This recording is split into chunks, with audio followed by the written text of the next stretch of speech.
Welcome back. We're going to start our next session now. As you'll see, I'm a little bit of a stickler for time because we have squashed so much into the weekend. I want to make sure that we allow ourselves time to have our discussions and our Q&A after our presentations as well. So hope you enjoyed that 20-minute breather. To continue our biodiversity and biodiversity decline section, I'm delighted now that we have Dr. Lysaght, who's the director of the National Biodiversity Data Centre. I think one or two of you may have heard him on Countrywide this morning. He's going to outline for us the facts and figures from the data that we have, and maybe the data that we don't have but we need on biodiversity in Ireland. So please join me in welcoming Dr. Lysaght.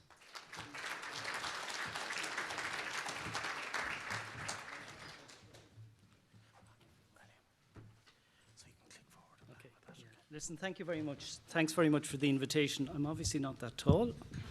Thank you very much for the invitation. I'm delighted to be here. Can I just by way of comment, the question from David about urban and rural, a lot of what I have to say relates as much to the urban environment as it does to the rural environment. So biodiversity loss is not just a rural issue. So just to say that by way of introduction. And I myself, I was an inner city child, so I've seen biodiversity loss in Limerick City at first hand. So I just want to give, we talk a lot about biodiversity loss, and I suppose I just want to try to give you an impression of what biodiversity loss looks like. And Tim Carey said I have an hour and a half to go through what's the evidence that's there. So thank you for that, Tim. Okay, so in terms of anyone like me who's working in the profession, we call it on the science kind of policy interface. I suppose biodiversity really was given birth through the Convention on Biological Diversity in 1990s. And since then, almost all nations of the world have signed up to this convention. So that's really embedded, that's a lot of the context for a lot of work on biodiversity and biodiversity loss. So they have these 10-year kind of reporting, or strategies and reporting cycles, and it operates at a global level. And they come up with a strategy, and then it kind of cascades down, actions cascade down at the European, which is the regional level in Ireland, and then to the national, and then to the local. So this is what frames, I suppose, a lot of actions and a lot of the context for the detailed changes that are happening in Ireland. And as I say, this is a strategic plan for the 10-year period from 2011 to 2020 that the convention, the global convention, produced. And to try to, they set out a whole series of actions that they wanted to take, they think that would address biodiversity loss globally, regionally, and local. And to do that, they set out with specific targets to be able to track the success or not of that policy in delivering on these targets. And they refer to these as the Aichi targets because that is some part in Japan where these targets were agreed. As part of that, after the 10-year cycle, they have these 20 targets where they tracked quantitative measures to see how successful we are in addressing biodiversity loss, looking at all the different angles that need to be addressed if we were to tackle biodiversity loss. You're deliberately not to be able to look and read at that, but just to show that there was specific targets to measure success with each individual element of the policy that was needed if it was success. So there was these 20 Aichi targets, and at the end of the 10-year period, they did a big review, the Global Biodiversity Outlook, to see how they fared in terms of success or not in delivering on the strategy to address biodiversity loss.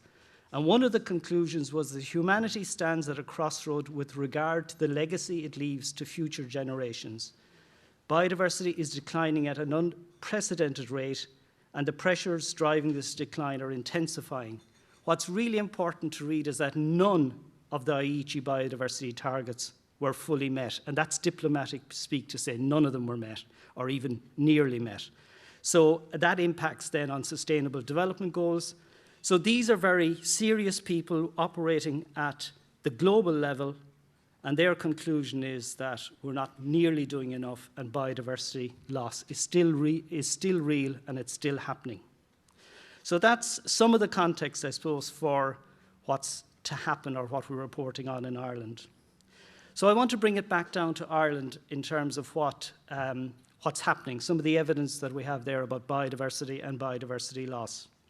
And just by way of an example, I want to just give you some suggestion of, or some introduction to that. There's the piece of legislation which is most important, I suppose, really for biodiversity loss, is the Habitats Directive, which identifies a series of habitats and species that are protected under law of European importance. And they're reported on every 6 years, I think, or 7 years in terms of how they're faring. And if you look at the state of the protected habitats, these are the habitats that are afforded strict protection in Ireland. It shows that the trend is still deteriorating. Even for some of the habitats that are poor, they're getting poorer. I think on average 85% of the habitats that are afforded strict protection were still in unfavourable conservation status, and there's no really strong evidence to show that there's any significant change to things improving. And these are for the suite of habitats that are afforded the strictest protection in Ireland. And if we look at I've transferred, this is the habitat. So there's a suite of species and habitats, and it's the same trend that's happening basically, even those that are afforded strict protection. The conservation status is not getting any better.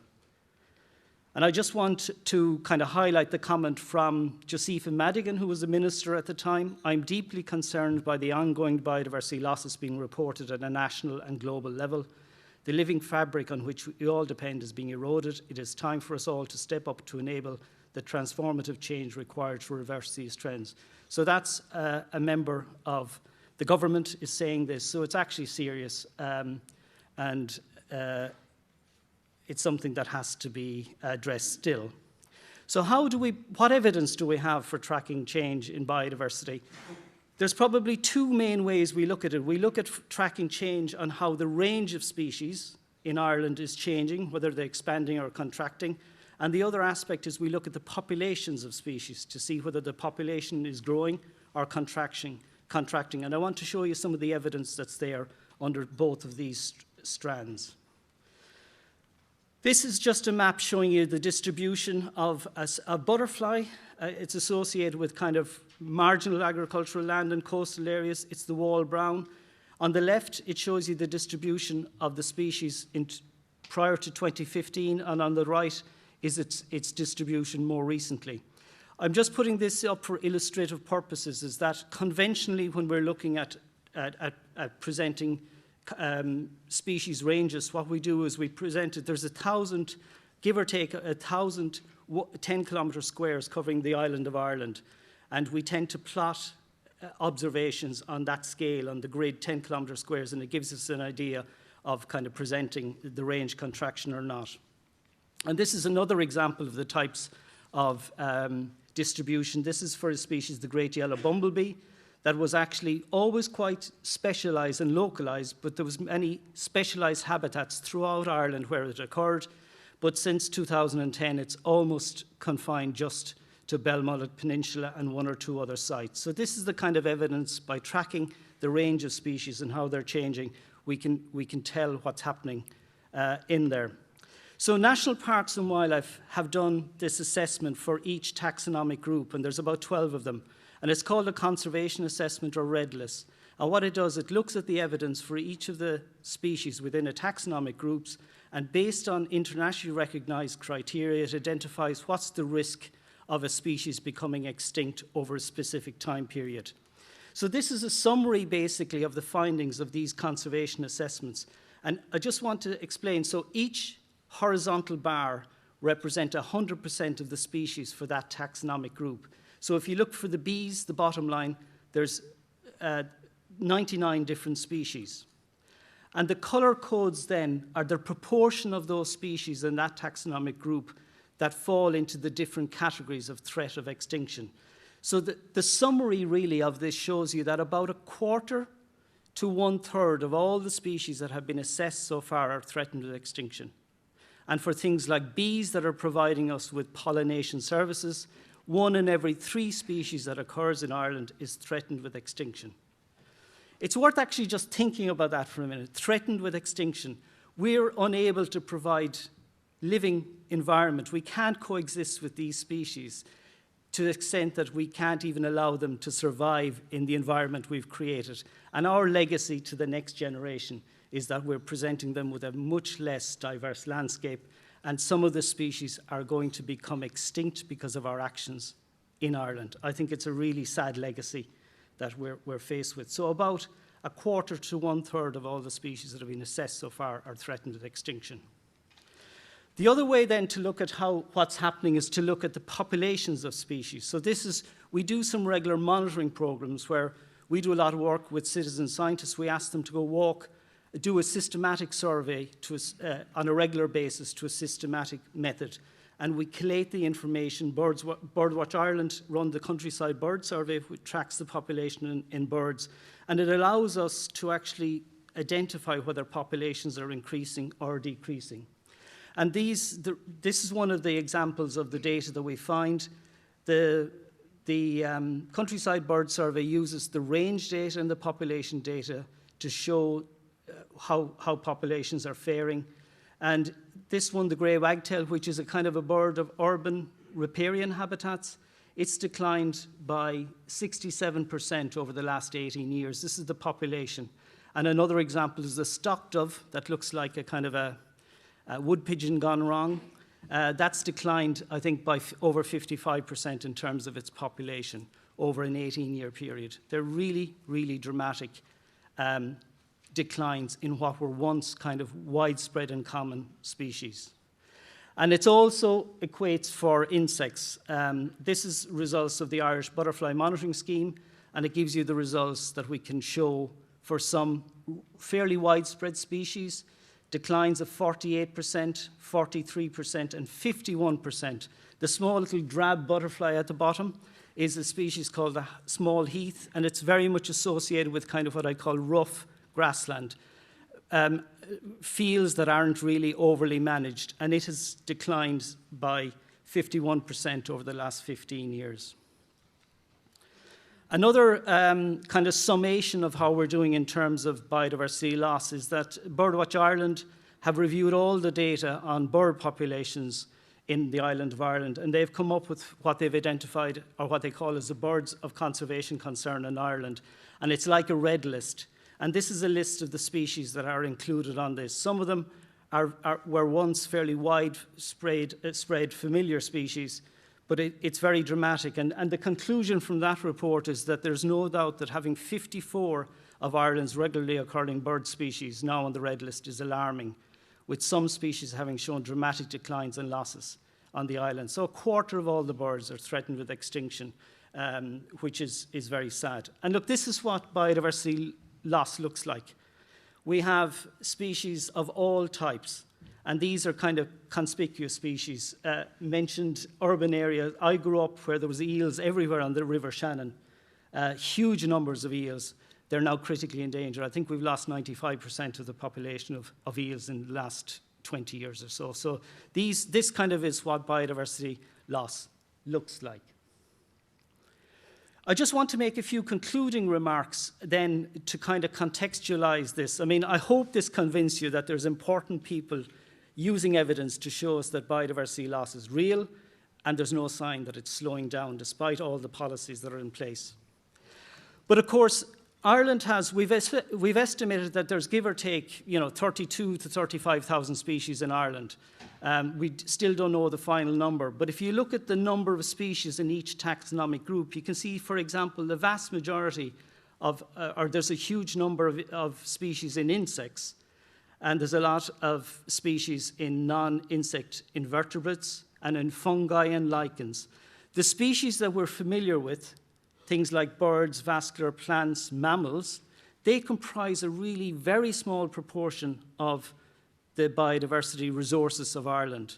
And although they're the ones that we have metrics on, they're the ones that are easy to see and people like recording, so we're really only monitoring the tip of the iceberg in terms of the biodiversity resources within Ireland. And a lot of what we call ecosystem services, a lot of the things like pollination, very fertile soil is created by microbes and insects and the like. All of these kind of benefits that nature is giving to us, we call these ecosystem services. They are the important ones. We actually have very poor ways of tracking how these systems are working. And we know that the diversity in these systems is being decreased, and we may well get to a tipping point where we're not going to be able to grow fresh vegetables or fresh fruit because we don't have enough pollinators, or the fertility of soil might decrease. So one area that we don't know much about yet is in terms of the functioning of ecosystem services. So that's a gap in our monitoring program. I should also stress that not all species are declining. We have plenty of examples of species that are also doing very well in Ireland. Some of them are new arrivals. I've just put up some examples to give you an idea of what's happening. The great spotted woodpecker, for example, is now fairly widespread in Ireland. The greater white-toothed shrew is a small little mammal, and that's expanding in range. The emperor dragonfly is expanding in range. The comma is a butterfly. And in terms of populations, you know, blackcaps, for example, are going through the roof in terms of their populations, a huge population explosion, and peacock butterflies. So it's not all one-way traffic, but a lot of the a lot of the increase is due to climate factors changing, and also species that come in here by humans, and they become invasive species. But the general picture is that biodiversity is becoming less diverse, and we're losing populations and species. I just thought, given that we're in Malahide, I couldn't go away without mentioning the herring gull. The herring gull has declined significantly in the last 30 years, but it's becoming, one of the changes that is happening is that its natural habitat has been disrupted so much is that it's actually moving into urban areas and using human structures and using human food to actually thrive. And although the population of herring gulls has decreased significantly in the last years, because of a change in behavior, they're becoming in conflict with people, and it's causing a kind of a nuisance value. And so there are behaviors that are changing as well. And the final comment I'd like to make, and it's in context of kind of efforts around nature conservation, is this concept of shifting baselines. My colleague said it very well, that the knock-on effects of shifting baselines are low ambitions in conservation goals. Often the goals is to maintain as is rather than restore. It's important to realize if you walk in the countryside now, you might see an odd bumblebee, you might see an odd butterfly, if you're lucky, you might see the Irish hare running around. This is not normal. This is a really, really